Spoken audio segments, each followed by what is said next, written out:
Okay, Kansas Pacific. Oh, I have to say there have been a couple of these of the Winsoms that I liked significantly less than the others, and this is definitely in that category. However, that doesn't mean it's a bad game at all. I'm not qualified to tell you whether it's a good game because what I can see of it is it's the kind of game that,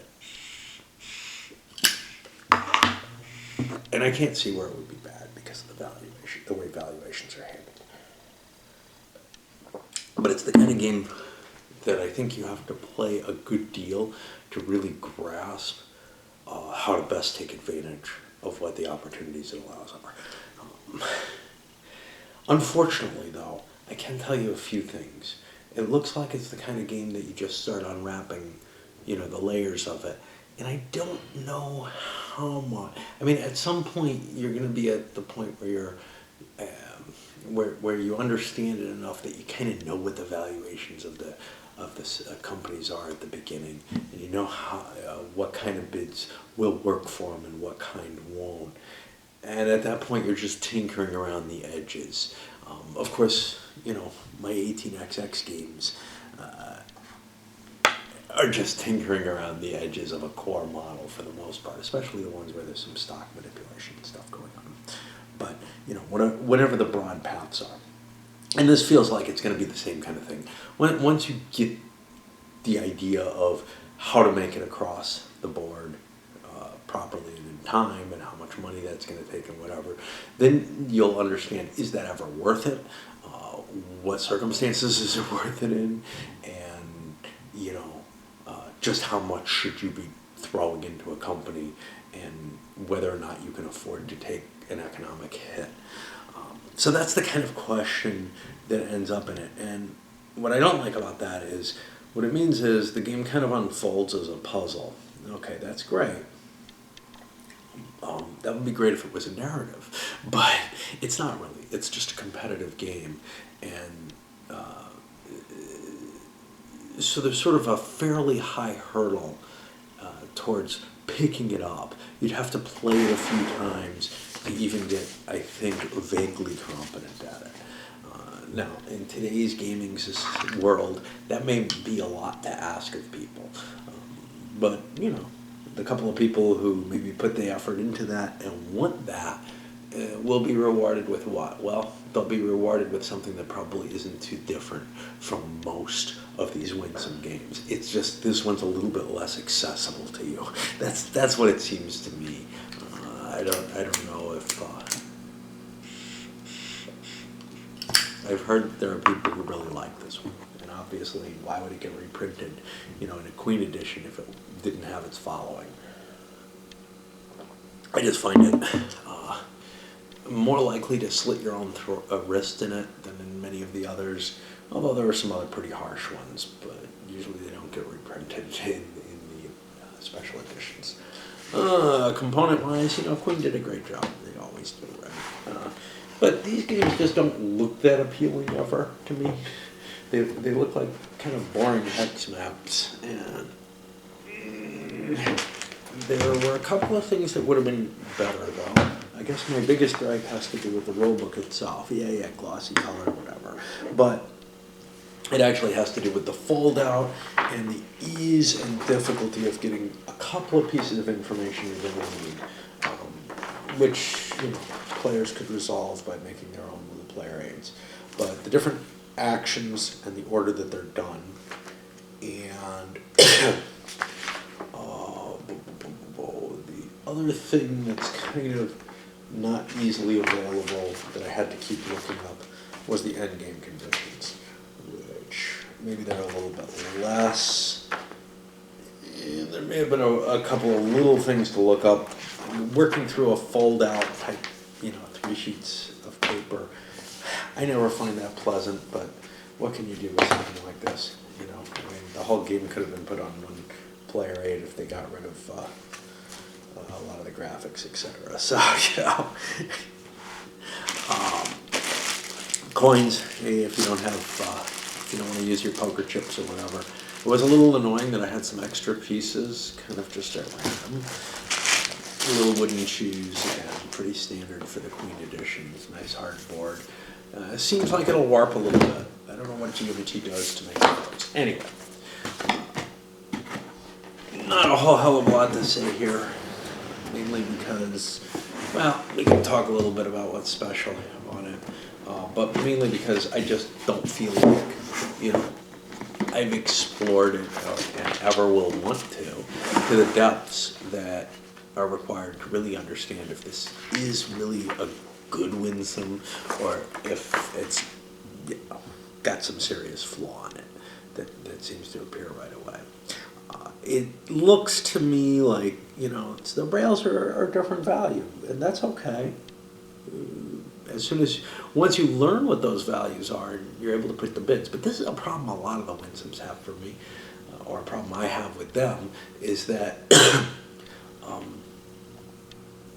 generally the first time you approach it, you're sitting there saying, well, I don't know what the hell is worth what, and now I just bid out of nowhere. It's not, you know, at least the 18XXs, you know, a minimum bid on the privates, and, you know, but with these, there's no fixed value to even kind of put it anywhere in condition, and you have, you know, these different vectors. Well, I want to save money. I want to optimize my revenue for the money that I invest. You know, where do I start the value? And you don't have these kind of external forces. You just have how big your railroad's going to get off the money that you put into it. It's just hard to tell the first time you're playing with any of these what the valuation of any given stock or whatever is going to be. And that's troubling, again, because I don't think that these are games that most people who play them really want to study the hell out of. So quite often, you know, you break it out every couple of years or something, and you're facing that same situation. Was this the one where you wanted to do that? You know what the rules are, but you don't really know, you know, what the real goals are. So you're kind of figuring it out again each time. So if you like figuring out what the game's about while you're playing it, these are probably pretty cool. Or if you want something really hard, you know, really to study and optimize your play for really heavily again and again with several playings of it, these might be cool too.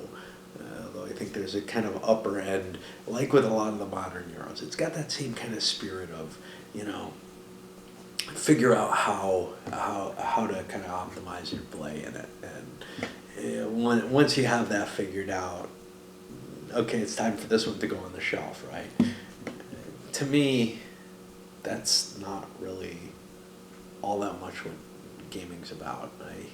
I want something where it's fairly easy to tell what I should be doing, and the hard part is understanding how to get what I want done in the face of other players. I want that direct conflict with other players. And there's certainly interaction with other players in this, the bidding, etc. I mean, you're fighting over the same resources, the limited rail space, but I feel like most of the key to the game is figuring out what something's worth. You know, how much is that worth to me? And that just feels so much like a lot of the Euros. How much is this worth? Give me a simpler bidding game like Raw, if that's, you know, what the focus of the game is. So what about the fancy stuff in this one? Because I'm going to assume most of the winsome stuff is probably familiar to people who look at some of these. Well, the kind of fancy things in this, there's some semi-18XX feels. First of all, there's the concept of a company director or president, which, you know, is handled in kind of the same way. Whoever has the most shares gets to run the company. What that means is each company only runs once in any given cycle of terms or whatever. And there are aspects for that, you know, make people happier realism-wise. It's not like, oh yeah, I'm gonna move the C&O again, you know, and A couple of people are working on it together. It does take away some of the sort of shared working together to get a railroad to work that you see in other Winsome games, which always or often is kind of my pleasure in them is trying to latch on with someone else so we work together to get things done. There's none of that really, and in fact the companies just kind of interfere with each other, kind of like in an XX type environment. Actually, XX you can build track for each other. Here you can't. You're building your own track like in all the Winsomes. The stock market in this one is just weird because it enforces a stock sale at the end of every round of play of companies playing. And that enforced stock sale is put on whichever company has the highest per share income. And now the more shares that are out in the company, the lower the per share income is, but probably the higher the overall income is. So, you've split it up between them. Well, what that means is you start playing these really annoying little games, and I found them just irritating as shit for the mental mechanics involved in them, to try to figure out what the hell, what you want to do with your shares, whether you want to expand as much as you possibly can, etc. Now, that part of the game is directly in conflict with another part of the game, which is hey, I got to get across the western line. I can hardly see it here, but I don't want to pull the map out. Basically somewhere across here on the map. If you cross there, then you can spend lots of money to get enough pieces to get you to the edge of the map where you get some presumably great bonus of $20 per round to the company earnings, which, depending on how many shares it took you to get there, could be a fair amount of money. But your balance there and the difficult choice there is between going for kind of the good money early, which I think is absolutely necessary to be in the game. It's just what it feels like. It feels XXE in that sense. Or to push for this long route, which you're going to have to get investors in that company if you're going to make it there, and that's going to water down the value even once you get the good value. So I almost feel like those long routes probably aren't even really a great option. And you can't, it's not like, oh, I can start this company cheap and make it quite far, and then, if I run it on kind of a threadbare method, it'll work. No, that just doesn't seem to work. You seem to need to flush your cash into it, get as much out of it as you can, and then, maybe you invest in other companies because that one's tapped out or whatever. It's just not going to, make the same return on your investment that you would have hoped for, that some of the others will. That's my fear with it. There's not enough, and I did not enjoy. I didn't enjoy the trying to hide behind someone else's stock value games enough to probably be willing to play this again, unless somebody's really got serious wood for it. I guess that's really about it. It just. If it was the only game of this type, it would be cool. But there are so many that it just doesn't hook me enough to make me want to play a second time. Really. And it's a pity because, nice production value, nice big box. I wish they put more than one game in a single one of these huge boxes. This huge box for, what used to fit in a tiny clamshell, right? Yeah.